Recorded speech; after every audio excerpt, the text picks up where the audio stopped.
Tonight, Sokoto State Police Command beefs up security as local government receives notice of attack letter from alleged bandits. Peace Committee to resolve just crisis set up by Operation Safe Haven. Chief Justice of Nigeria orders disciplinary action against FCT judge over judicial issues over Anambra governorship election case involving Professor Chukwuma Soludo. And new Taliban government in Afghanistan gives conditions under which girls would be allowed to go to school.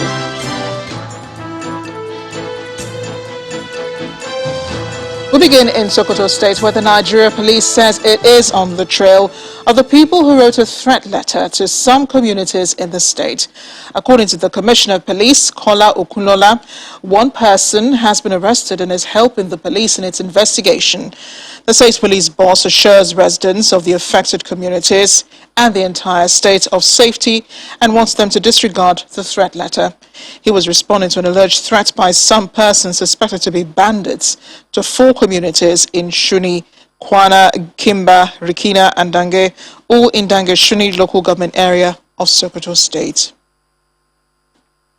Somebody said he saw the letter on the tree and snapped and sent it on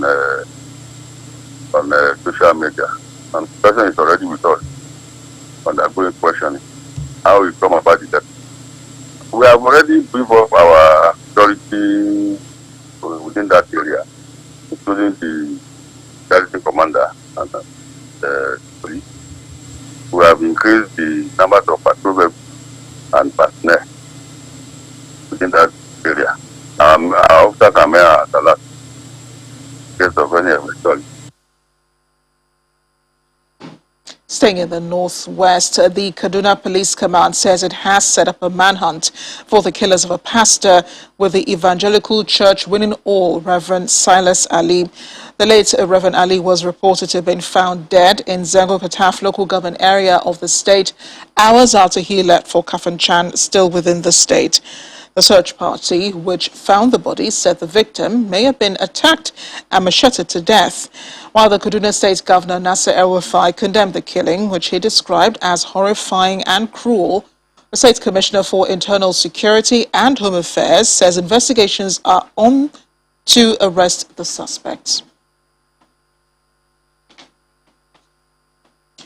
Now to Niger State in north-central Nigeria, where several bandits have met their Waterloo. The bandits who were fleeing Zamfara and Katsina states because of the military operation there ran into a military camp in Alawa, where scores of them were killed. Eyewitnesses say some of the dead bandits look like foreigners. Soldiers reported missing, while many of the bandits who escaped with bullet injuries are being trailed. In the meantime, the Chief of Air Staff, Air Marshal Oladayo Amao, has charged personnel of the air components of Operation Hadinkai to sustain the current onslaught against terrorists and insurgents in the northeast. He gave the charge while on an operational visit to frontline troops of 105 Composite Group Maiduguri and 103 Strike Group Yola.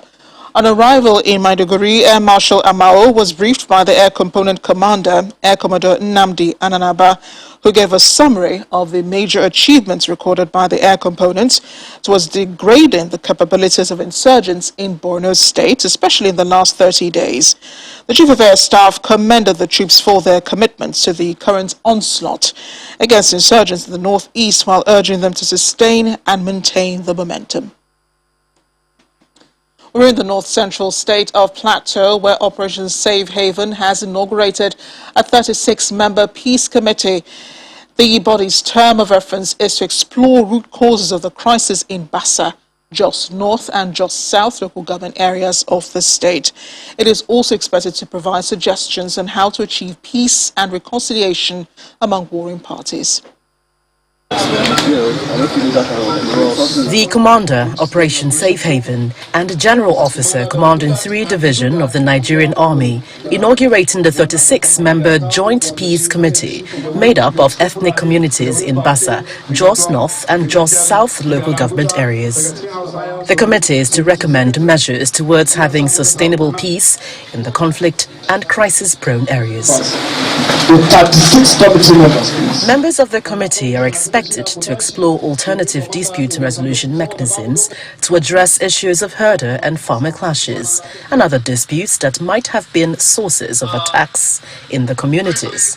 This 36-member committee, comprising the chairman, 2 secretaries nominated by Plateau State Government, and 33 other members from Irigwe, Fulani, Hausa, Bache, Dong, Gyal, and Anaguta ethnicities in Bassa, Jos North and Jos South local government areas of Plateau State.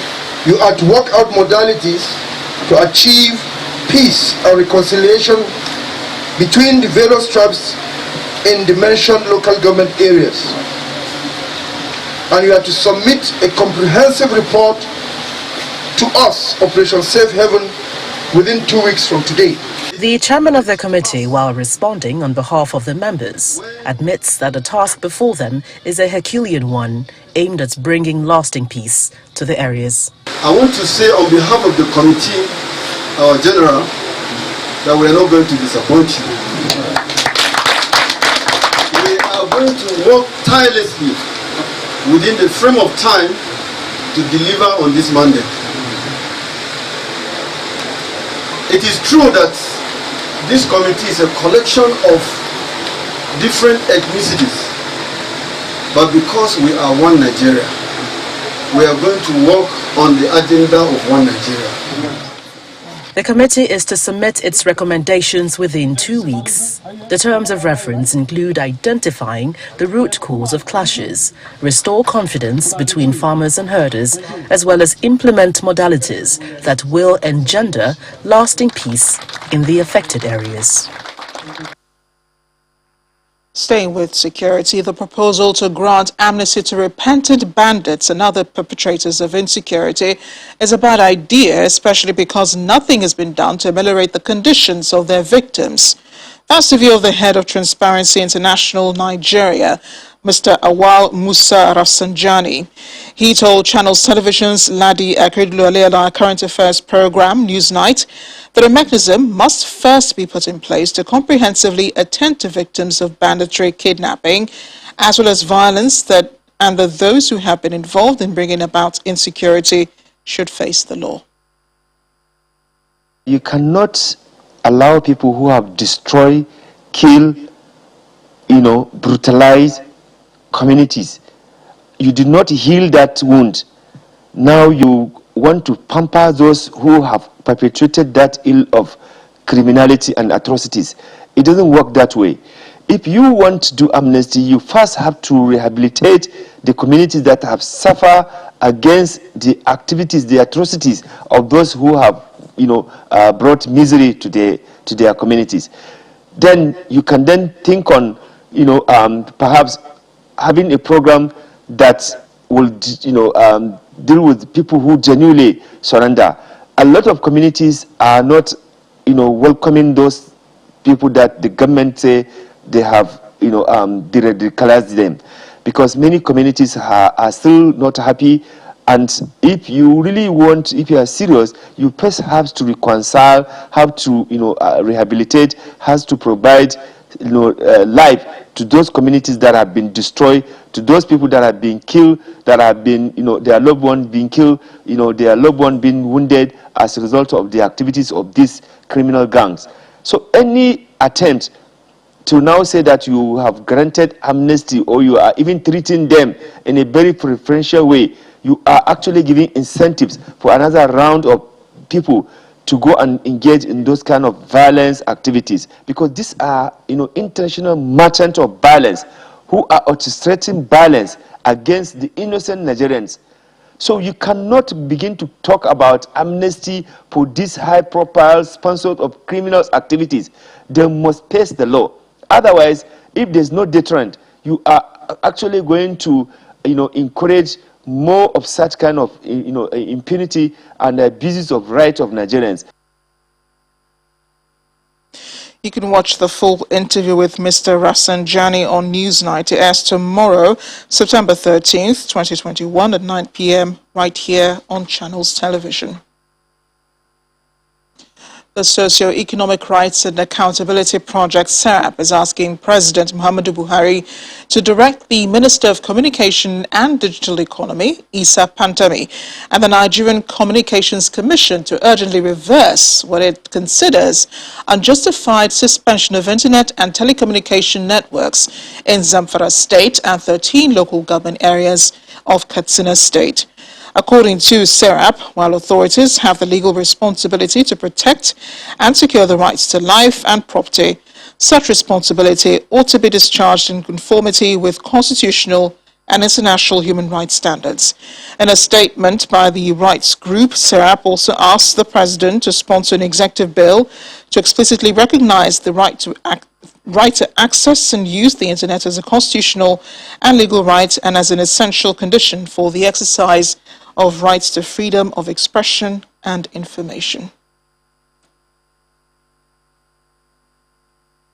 And in the courts, the Chief Justice of Nigeria, Justice Tanko Muhammad, has directed the Judicial Service Commission's Disciplinary Committee of the FCT to immediately initiate disciplinary action against the Upper Area Court judge who issued direct criminal summons against the Anambra State APGA governorship candidate, Professor Chukwuma Soludo.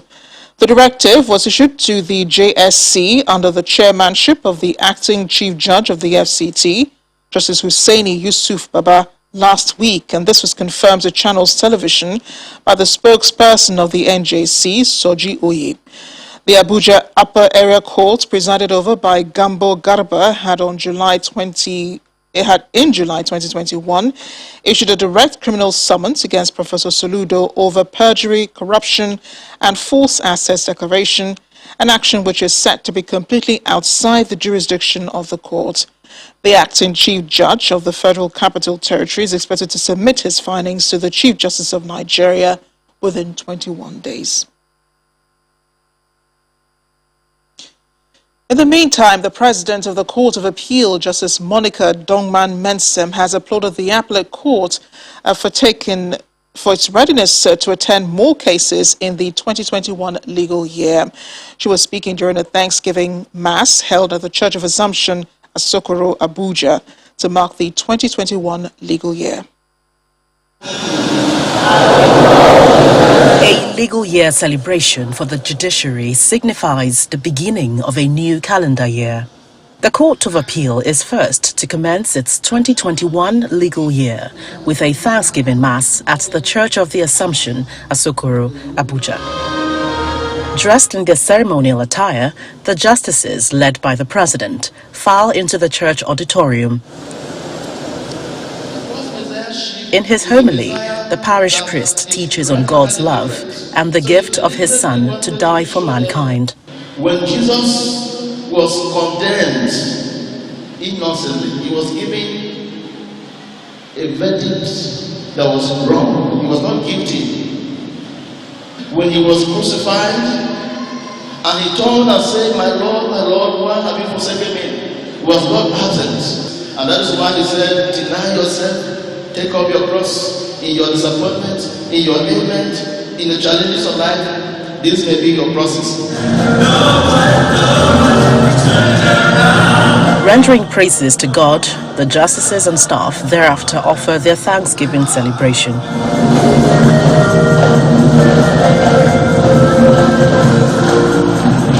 The President of the Appellate Court is grateful for the past year and optimistic about greater things for the judiciary in the new legal year. We worked very hard during the COVID shutdown, and I'm happy to say I'm very grateful to God that not one of us was knocked down by COVID. We are all well and healthy, and I think that's a good cause to thank God and to look forward to better things to come. As the Court of Appeal begins its legal year, many are optimistic that these justices would adjudicate cases that are before them, especially high-profile ones, without fear or favor, upholding the oath they have sworn to. In part two, after the break, APC and PDP trade words over Nigeria's debt status and what it's used for, consumption or infrastructure. Do join us again.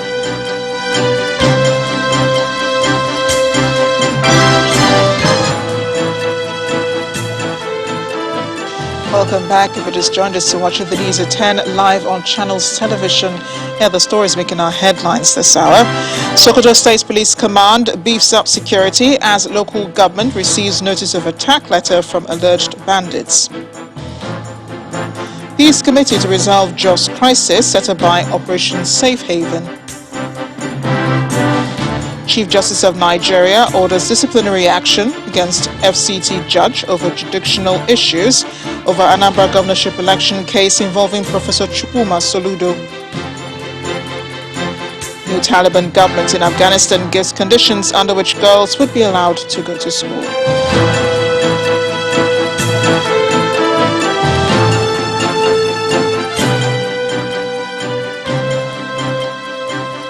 The Lagos State Police Command says it has arrested the police officer who pulled the trigger and led to the killing of an 18-year-old female, Monsurat Ojuade, on Friday, September 10th. In a press release, the Lagos State Police Public Relations Officer, Adekunle Ajishebutu, said that the Commissioner of Police, Hakeem Odumosu, has directed that the said police officer be tried and charged to court immediately after his dismissal from the force. The Commissioner believes that this will serve as a deterrent to others who do not act professionally in the course of their duties. Commiserating with the bereaved family, Mr. Odumosu described the incident as unfortunate, an unfortunate one which could have been avoided. The late Miss Ojuade was hit by a stray bullet when a team of detectives from the State Criminal Investigation Department, PANTI, went on investigation activities to effect the arrest of a robbery suspect in the Idiashatedo area of Lagos State. She died on the way to hospital where she was meant to receive medical attention after sustaining bullet wounds. Politics now. A former vice presidential candidate of the People's Democratic Party, PDP, in the 2019 election, and a former governor of Anambra State, Peter Obi, has been speaking on what he thinks the federal government should focus its attention on to achieve the agenda of taking poor Nigerians out of poverty. Mr. Obi insists the nation is not borrowing for the right reasons. There's nothing wrong in borrowing. So if you look at all the G7, G12, G20, even call it any developing nation, they support their development by borrowing, even individual businesses. But are you borrowing for productivity? Or are you borrowing for consumption? My worry here is that we're borrowing for consumption. I'm talking that the country as a nation is not productive, and there's nothing wrong in borrowing, and if you're borrowing, it shouldn't be for consumption. That's why more and more people are getting poorer. You just told me about GDP growth. The question is, GDP is growing, but your people are getting poorer. More and more people are losing their job. That means you're not growing. So what I want to see is growth that will put people out of poverty, growth that will make people have disposable income and be able to feed themselves, growth that will educate our children. These are the growth that makes money. Growth that will be able to provide health, primary health care for people in communities and everything. These are critical areas we want to go into. Not growth that just speculates and people are celebrating in TV and everything. I want to see it in communities. When I visit them, people are happy because they're getting more income and they're seeing their children in school and everything. That is growth. I've served this country in my little capacity. I could see what it means for people to be in a situation where they're being served well. In the meantime, a chieftain of the All Progressives Congress, the APC, and a former minority leader in the House of Representatives, Honorable Farouk Adamu Aliyu, is of the view that Nigeria is doing the right thing and the signs of borrowing and the economic effects by the present administration are becoming obvious. We, in this time around, we borrow to pay existing debt and also to pay for, not services, to pay for products that can be seen, to pay for infrastructure, to pay for the educational system, to pay for so many things that are seen live in this country. So we're not borrowing to go and pay salaries. No, the government pays, borrows to put railway in the country, airports, agricultural sector, and what have you. So these are things that will boost the economy of the country, so the GDP will come back to the right numbers we want. No matter what anybody says, there is a lot of growth in the agricultural sector. People are growing a lot of food, so people are making money through agriculture. You know, through agriculture, if you find all the indices are showing that there's a lot of growth in the agricultural sector in this country. More people have gone back to the farm, so more people are getting more money now than it used to be. So small by small, little by little, we're going to take a lot of people out of poverty. And that's exactly what's happening now. You could see also the massive infrastructural development that is going on. More people are employed, companies are working, things are happening. The economy is moving, of course, not the way we want because of general situation in the whole world, whereby COVID, no matter what anybody says about it, this COVID has touched virtually every country in this world. Nigeria is not an island. More on the economy is following the release of the fourth quarter gross domestic product by the National Bureau of Statistics, which shows a gradual rise in GDP contributed by trade, transport and information communication technology. Experts say that this is a welcome situation and are expecting that the increase continues and is cut across other sectors of the economy. For many, it is expected that the government and other partners work closely together to ensure the steady and continuous rise in gross domestic product. The normal hustle and bustle is back in Lagos post-COVID amidst concerns of the third wave of the coronavirus pandemic. Unfortunately, it seems majority of Lagosians are not too conscious of the risks of spreading the virus and are not adhering to preventive measures. The picture was different this time last year as interstate travel was restricted and players in the transport sector were counting their losses. But with restrictions gradually easing, economies began to receive relief. Road transportation is very key. So in Q2 2020, because of the lockdown, because of the restrictions, there was nothing, practically nothing was happening in road transportation and in transportation generally, because it was not easy to move around, particularly on road. So because of that, we saw almost a complete collapse. So what we have seen now again is a reflection of the normalization of economic activities. With the rebound of the economy, growth in the trade sector stands at 22.49% in the second quarter of 2021, 39.08% points higher than 2020. The transport sector recorded 76.81% in the second quarter of 2021, representing 126.03% points higher than the same point in 2020, while ICT, which has recorded impressive growth, contributed 17.92% to real GDP in the second quarter of 2021, as more individuals and organizations embrace technology in daily interactions. At the Q2, Q3 2020, yes, you had the lockdown impact. There was a lot of use of information technology, data, connecting to digital services and stuff like that for meetings and so on. So there was that growth, but actually it's also in comparison with quite a few other industries like transportation, for instance, that were absolutely hit hard. A combination of manufacturing and trade contributed 23.78%, attesting to the reopening of the borders and other sectors of the economy. Now we have seen a major improvement. And the essence of the base effect is that you are coming from an extreme negative, so to say, to a gradual normalization of economic activities. While 5.01% growth in the GDP is impressive, analysts are now calling on the federal government to help implement policies that will have effect and aid the national economy regain full stability.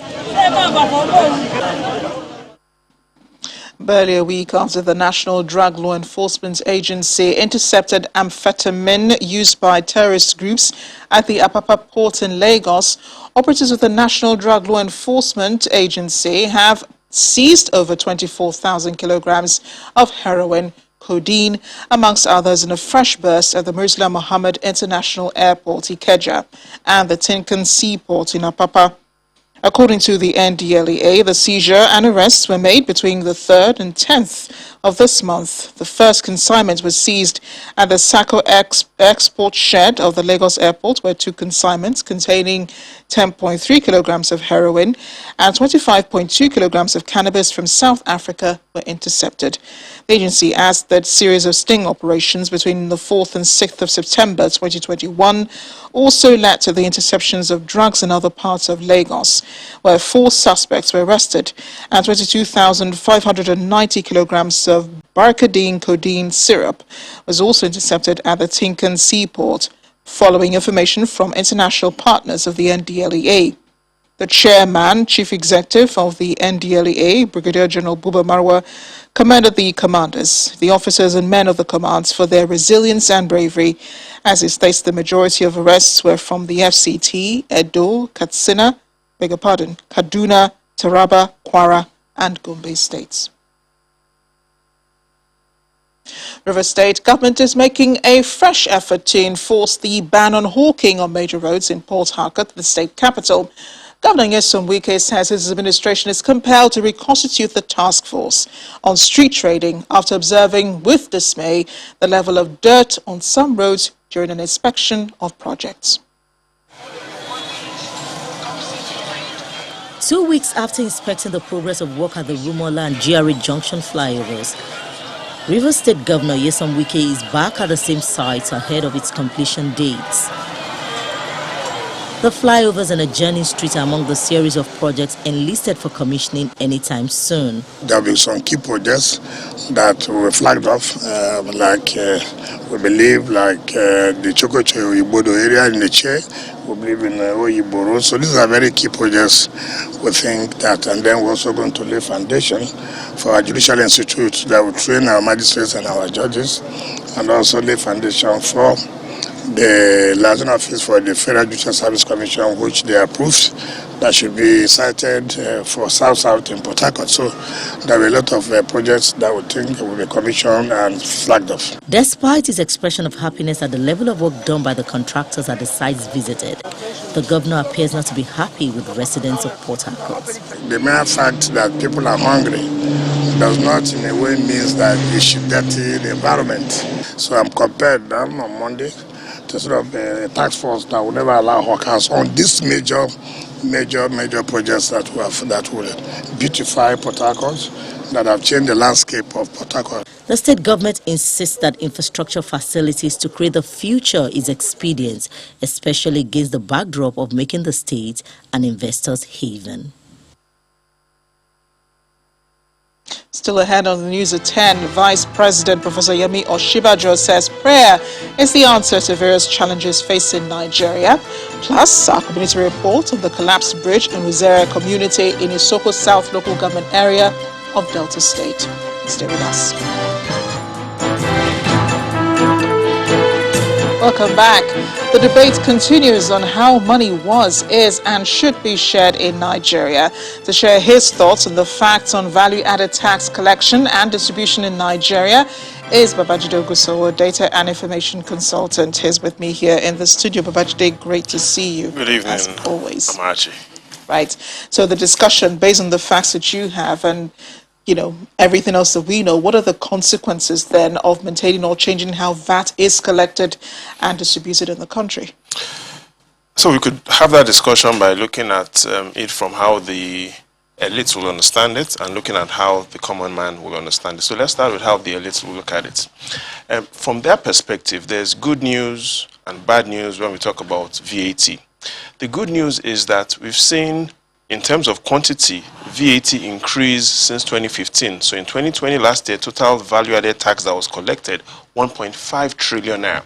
That was more than double what was collected in 2015. So from that perspective, good news. The bad news comes when we look at quality. And by quality, one way to measure that is to look at the per capita value-added tax collected, which is amount of money we've collected per citizen per day. And from that perspective, the average is 20 naira per citizen per day. So from the quantity perspective, good news. From the quality of VAT, bad news. But more importantly, the common man. And the common man needs to really understand the genesis of the problem. And one way to do that is to have a small practical. And let's quickly look at it this way. To understand what and how this VAT is shared, money is collected from citizens like you and I, and based on the constitution, if for instance we have 2,000 naira in the value-added tax pool, which is 2,000 naira as the monies that has been collected from all Nigerians from VAT, the constitution states that all the states should take 1,000 naira. The federal government and the local governments will keep 1,000 naira. But because this discussion has started and with the states, we'd like to talk about how the states will share their 1,000 naira notes. The law states three things. The first is, if the states have 1,000 naira to share, 500 naira should be shared equally among all states. That leaves us with a balance of 500 naira.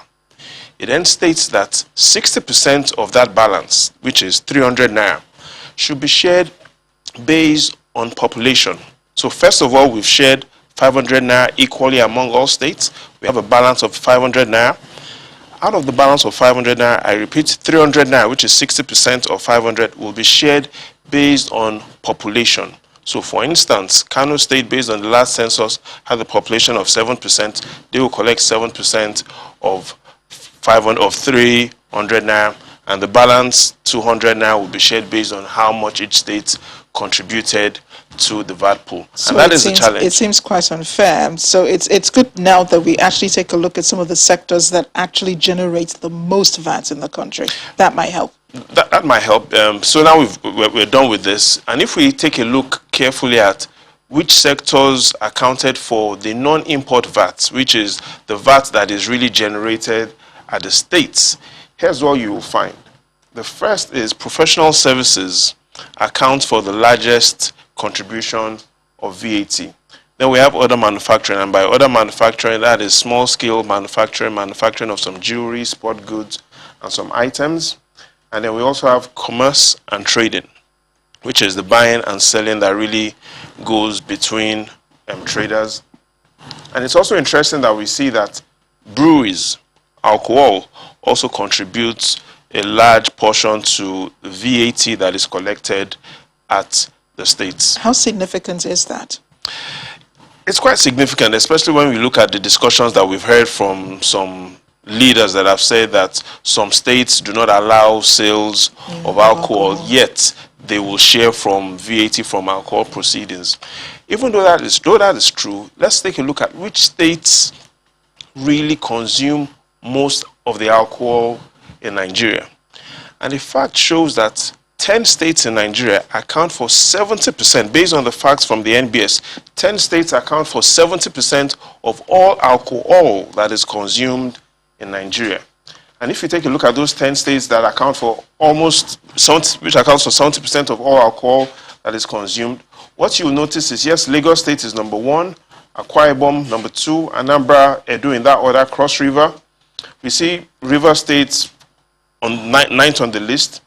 The summary is 9 out of these 10 states are located in the southern region of Nigeria. In other words, the south consumes significantly most of the alcohol, and that the fact is, yes, in northern Nigeria, they still share some of the tax from so alcohol you understand sales. The agitation why the South really is complaining about, having to share, more money, despite the fact that some of the goods are not allowed in some parts of the country. But yes, while that is the fact, we cannot have this discussion by only looking at the fairness and the equality of VAT. We also need to look at the equity. Moreover, the VAT it goes into a pool, so there isn't an alcohol pool, there isn't a professional pool, it's a general pool, and so the states that are receiving money from alcohol VAT do not have a choice. It's because all the VAT. So eventually, religious and personal preferences shouldn't affect VAT. It shouldn't. But here's what you notice: the VAT discussion really is about money sharing. What the discussion and what our focus in the country should really be about is how do we produce more money? Yes, the states might get more VAT, but it's just a matter of how do you want to slice the cake. What the states need to really fight for is how do we get citizens to be more productive so that in the economy there is more money available for families to take care of themselves and yes, for citizens to pay tax. As long as we keep having these discussions on consumption, how do we want to share rather than how do we want to produce? Yes, we'll keep having these challenges, and that is what has really been missing. And finally, in the words of Winston Churchill, any nation that thinks it can tax itself to prosperity is similar to a man that stands in a bucket and feels he can lift himself up through the handles. We cannot tax ourselves into prosperity. We can only produce ourselves into prosperity. Word for the wise. Babajide, thanks again for reminding us what is really important. Do you want to keep this? Well, yes. You can have it. It's always great to be here. Great to have you. Thanks for joining us. The Vice President, Professor Yemi Osinbajo, may have some solutions to these challenges and some others facing the world. The gospel of Jesus Christ, he says, is the solution to some of those challenges. He was speaking during a church service and dedication of the new All Saints Anglican Church in Wuse, Zone 5, Abuja. He was also at the dedication service of the Redeemed Christian Church of God, City of David Parish in Utako, also in the nation's capital. Our State House correspondent, Kayla Megwa, has more. Parishioners of the new All Saints Anglican Church make their way into their brand new building for Sunday service. As the guests arrive, the primate of the Anglican Church in Nigeria receives the Vice President, Professor Yemi Osinbajo, and proceeds to declare the church open for worship. In the name of God the Father, Amen. And of the Son, Amen. And of the Holy Spirit. Amen.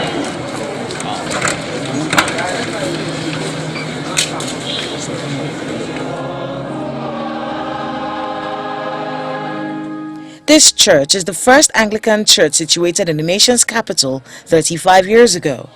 The renovation work started in 2019, culminating in the day's celebrations. As the Anglican Primate for Nigeria, Most Reverend Henry Ndokoba dedicates the prayer desk, lectern, pulpit, organ and altar, the faithful join in prayers with the Vice President, Professor Yemi Osinbajo, and the Secretary to the Government of the Federation, Mr. Boss Mustafa, as they are used as a point of contact to pray for the Nigerian government. Delivering his speech after the dedication, the Vice President described church planting as the most effective form of evangelism. Everywhere we plant a church, we establish the light and power of the gospel, and that this gospel of the love of Jesus Christ for all men and women is the answer to the darkness, the pain and misery of our world. After the service, the Anglican Primate makes a desperate appeal to the country's leadership. We call on both the military and the politicians to begin to purge themselves. Let us be true. Nothing deceives or brings down a nation than deceit. Next, the Vice President attends the dedication of the Redeemed Christian Church of God, City of David Parish in Utako, also in the nation's capital. It's a celebration for the congregants, and the Vice President applauds them for choosing the name City of David as an act of faith. It has a name of a church that has shown itself to be able to do incredible things by the power of the Almighty God. In the light of the recent economic and security situation in the country, religious institutions have become a place of rest and education for many Nigerians. Therefore, the role of religious institutions in nation building cannot be overemphasized. Kayla Magwa, Channels Television News. Some residents of communities in Isoko South local government area of Delta State are calling for help from the Delta State government from the federal government, beg your pardon, over the state of infrastructure there. Residents are lamenting over the collapse of the bridge along Uzere Asaba Ase Expressway. Our community report tonight looks at the plight of the community, facing the community in the state.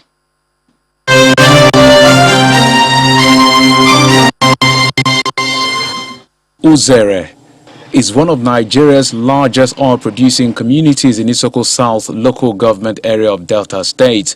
However, agriculture is a major source of livelihood for residents here. The people toil daily to fend for themselves and their families, but all that may become even more difficult with the collapse of the Eru Bridge, which has served as a major access from this community to many others. The bridge, which was built about 30 years ago, is on the major federal expressway to Uzere and terminates at the bank of the River Niger in Asabase, an agrarian community in Ndokwa East local government area of the state. Now, farmers from communities around here are finding it difficult to move their farm produce in and out, causing untold hardship to them and other businesses. This is the only way our parents, our brothers, our sisters can survive. Now we are handicapped, no road, no way out.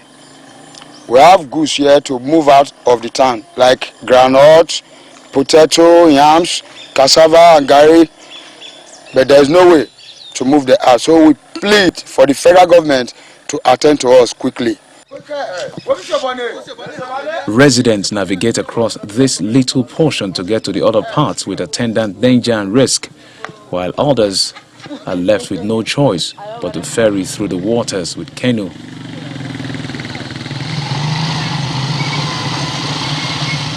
They express their fears, calling on the federal government to intervene. We cannot take our cassava from the town. We cannot go anywhere unless we pass the other road. And that other road is a big stream there. There's a water there. Now when flood is coming, we cannot move out of the community. Even the king self say, as far we cannot move, he cannot move because that side is a water. This side, no road. And we are having money in this town when people are shopping day by day. So this road, please let government come and do this road. Share particularly should come and repair it, or whoever, or Buhari or whoever. But it's a federal road. They should come and take care of it. Economic losses or the extent of havoc already caused by the collapse of this bridge may be difficult to estimate. It is therefore pertinent for the government to urgently provide succor in order to prevent further losses and give the people a reason to smile again.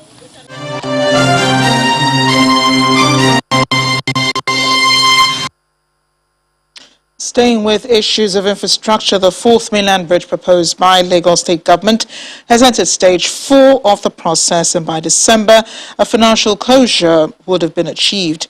That's according to the Special Assistant to the Governor on Works, Mrs. Aramide Adeoye.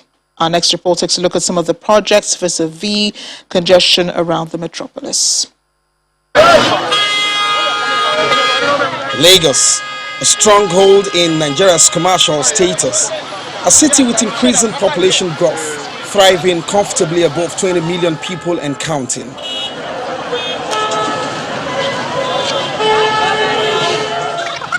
Fast-paced, busy, boisterous. But living in a city as this comes with some price.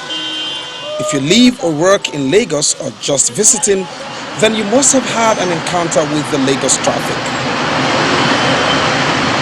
It can be caused by anything and can start anytime, anywhere.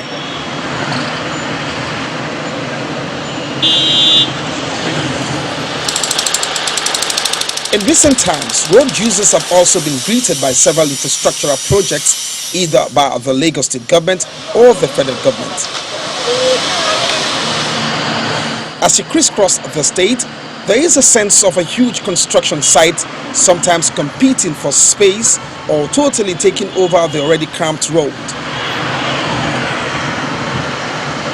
Some residents argue that the network of roads simply are not properly linked. Others suggest insensitivity on the part of government in siting and managing road projects. But the state government says it has a clear line of sight aimed at achieving a seamless intermodal transportation. So this is from Eleko. This is from Eleko Junction, the roundabout here. In Ikorodi area, a densely populated suburb, the Ipakodo Road, a major artery, is under construction in the past few months, bringing some inconveniences in travel time. But that may be compounded if pictures of the right-of-way acquisition currently happening around the Ikorodi roundabout is anything to be considered. The state government, we are told, is set to carry out a junction expansion and improvement around the axis, which serves as the only alternative to the Ipakodo Road.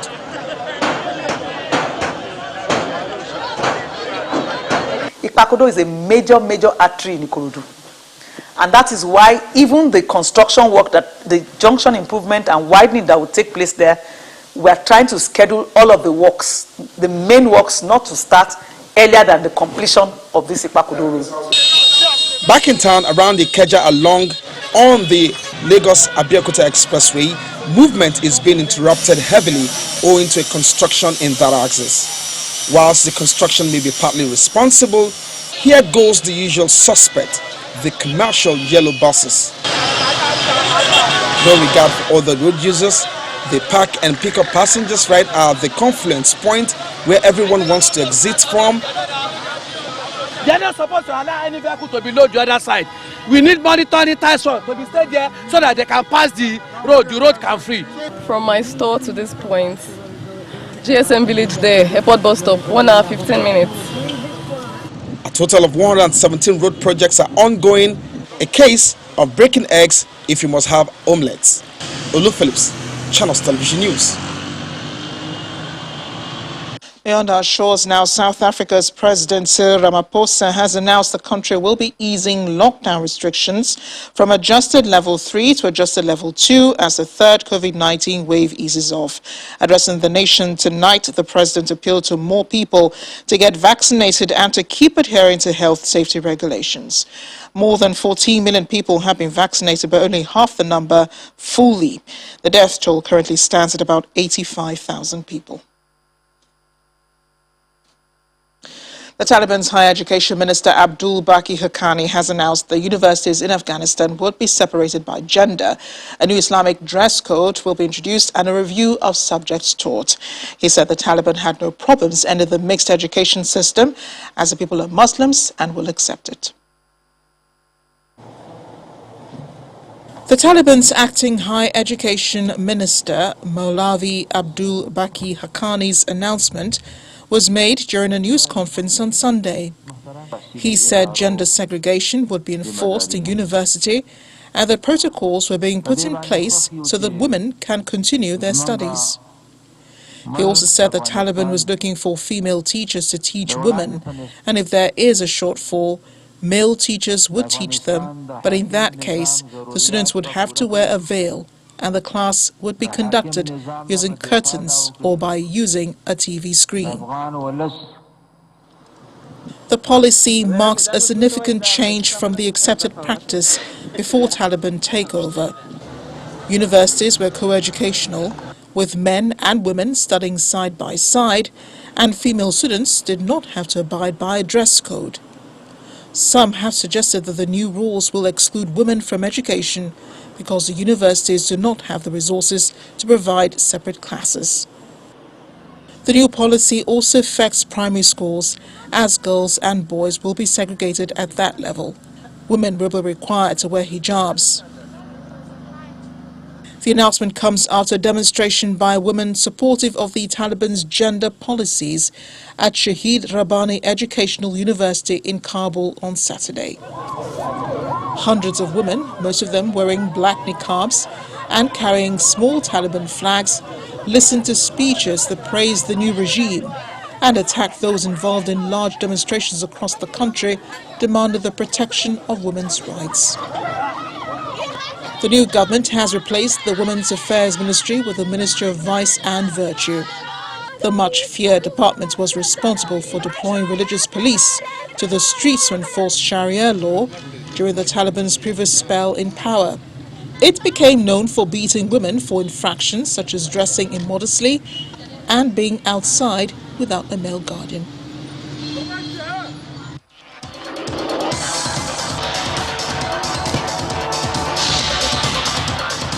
In sports news, reigning NPFL champions Aqua United have kick-started their CAF Champions League preliminary round clash on a winning note. The Promise Keepers earlier this evening defeated Algeria's club side CR Belouizdad 1-0 at the Godswill Akpabio International Stadium in Uyo, all thanks to a late winner from Friday Ubong. Coach Kennedy Boboye hailed his team for the win against the tough Algerian side, and he is confident they will win in the away fixture next week. Meanwhile, Liverpool moved alongside Chelsea and Manchester United at the top of the Premier League table with a 3-0 win at Leeds, overshadowed by serious injuries suffered by teenage star Harvey Elliott earlier today. The host midfielder Pascal Sturridge was sent off for a challenge that appeared to break the 18-year-old's left leg midway through the second half. By that point, Liverpool were already comfortably ahead thanks to Mohamed Salah's 100th Premier League goal and Fabinho's 50th minute strike. Sadio Mane rounded off the scoring in stoppage time. Action is currently going on in the men's final of the US Open between world number 1 Novak Djokovic and Russia's second seed Dani Medvedev. The Russian is one set from his first major after clinching the first and second sets 6-4, 6-4.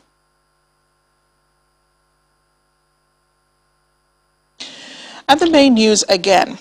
Sokoto State Police Command have beefed up security and asked residents of Sokoto State to disregard the threat letter sent to them by suspected bandits. That's the news at 10 tonight. Thanks for watching. I'm Amarachi Ubani. Good night.